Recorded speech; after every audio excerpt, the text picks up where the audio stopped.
করবে, আমাদের দেশে কর্তৃত্ব করবে, বাংলাদেশে একজন মুসলমান একজন মুমিন জিন্দা থাকতে এই স্বপ্ন পূরণ করতে দেওয়া হবে ইনশাআল্লাহ।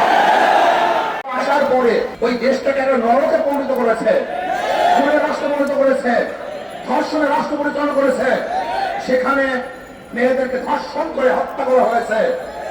আজকে সেখানে মসজিদকে ভেঙে দেওয়া হচ্ছে, মাদ্রাসায় পুড়িয়ে দেওয়া হচ্ছে। আজকে জোরপূর্বক মুসলমানদেরকে সিংলাম বলতে বাধ্য করা হচ্ছে, এ দেশকে দখল করার হুমকি দিচ্ছে। আমি স্পষ্ট বলবো, বাংলাদেশের মানুষ সজাগ হন, সচেতন হন, এ দেশকে রক্ষা করতে হবে।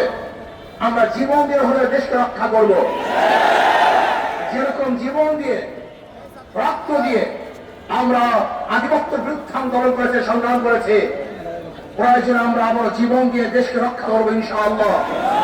কোন অবস্থাতেই বিজেপি দেশ দখল করবে, আমাদের দেশে কর্তৃত্ব করবে, বাংলাদেশে একজন মুসলমান একজন মুমিন জিন্দা থাকতে এই স্বপ্ন পূরণ করতে দেওয়া হবে ইনশাআল্লাহ।